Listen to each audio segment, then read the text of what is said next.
Ga sabon kiɗa, sabon kiɗa, ga sabon kiɗan Kes Abdul Zaria. Ai garin da murya ta tsaya sai dai alakaro ɗaukaka ku ce wa magauta sun rasa garuwan dare mai gama duniya. Fita rawa ga baitukan Kes Abdul Zaria. An toshe bakin duk mai yin tambaya. Mata ku yi rawar ku dai sannu ba ta kun kaya.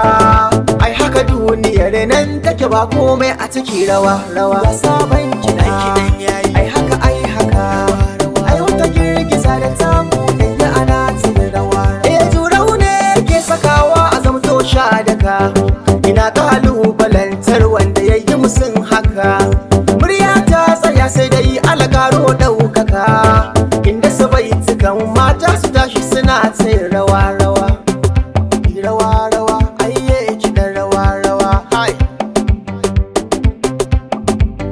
Zaman banza a ko'ina dai ba aiki ba ne an faɗa. Rike naka domin nema naunawa ne haka ne mana. Abin da ya ja wata fatsiwa farai ɗoyin sare. Ba na musu ɗan kuka ki jawo uwa ji farawa rawa. Ai haka nan take ɗan kuka ki jawo uwa ji masu o'o ana da hasada mu kuma muna da yin bisa mana. Ina mu duk ku taso mu ji juya haka. Magar da ma da daki ake iya yin haka. Allah rabba na tsare mu ga 'yan kambun baka.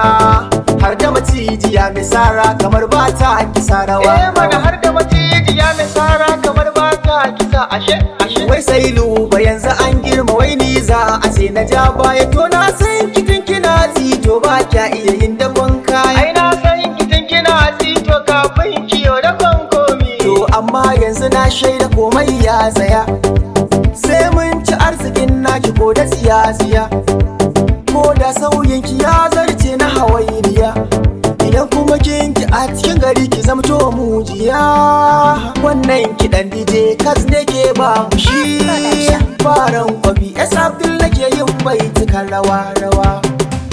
Rawa rawa aiye kiɗan rawa rawa. Ga sabon kiɗan yayi. Ai haka.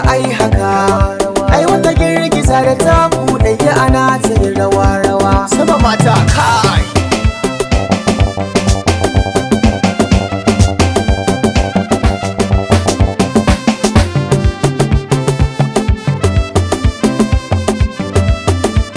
Abdul Record. Ya Allah ka ji mawakan da wuri kamar su lanamun mai kanko. Na kasar Nijar an tafi da sora mu inji 'yan baya. Da gizazin kutu yarinya